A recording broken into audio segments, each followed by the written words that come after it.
Alors que le texte arrive ce lundi en débat au Sénat, la contestation sociale pour le retrait du projet de loi travail devrait connaître ce mardi 14 juin un nouveau souffle avec une nouvelle journée de mobilisation, grèves et manifestations nationales à Paris. Cette journée est préparée depuis plusieurs jours par les 7 organisations syndicales engagées depuis plus de 3 mois dans le bras de fer sur la loi travail, notamment en consultant les salariés, les étudiants, les privés d'emploi, les citoyens en général, sous la forme d'une votation. Comme ici, en région parisienne, à Montreuil ou à Roissy-Charles de Gaulle ces derniers jours, ce ne sont pas moins de 700 points de consultation qui ont été recensés dans ou aux abords des entreprises, sur la voie publique, dans les lieux d'enseignement. Vous avez voté hier, madame. Bonjour. Bureau de vote, s'il vous plaît. On peut voter. Vote citoyen, ah oui, tous les salariés, les retraités, tout le monde.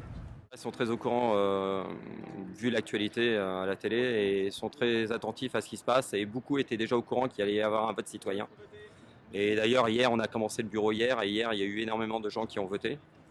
Et aujourd'hui, on va s'occuper des retardataires, de ceux qui ne sont pas venus hier parce qu'ils étaient en réunion ou en RTT ou ailleurs, quoi.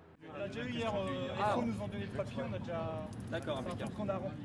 Certaines personnes nous demandent si la loi va avoir un impact sur notre entreprise.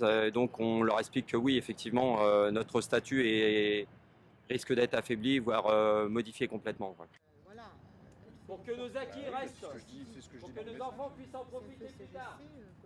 Beaucoup d'avantages dans notre entreprise et dans le domaine des RTT, dans le domaine des salaires. Il faut savoir que dans notre entreprise, on a un salaire de base qui est à l'équivalent de ce qu'on peut trouver en France. À part que par-dessus ça, on a pas mal de primes. Des gens qui travaillent en décalé, de nuit, on a des suggestions, des kilomètres payés, etc. quoi. J'ai des gens qui n'ont pas fait grève jusqu'à présent et le fait de signer la pétition, ils ont entendu parler de la grève du 14 et ils vont s'inscrire dans cette grève. Dans ce restaurant-là, il y a beaucoup de gens de l'extérieur qui viennent manger. Il n'y a pas que des gens d'Aéroport de Paris. Vous avez des gendarmes, vous avez la police, vous avez des gens de la DGAC. Il y a un peu tous les corps de métier que vous pouvez trouver sur la plateforme.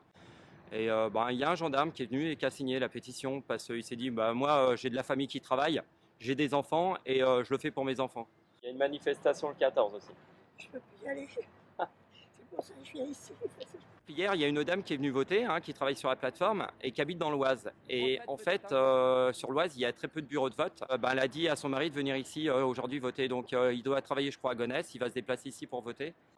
Donc, effectivement, les salariés et les gens qui sont au courant de cette votation cherchent des bureaux de vote pour s'exprimer. Merci.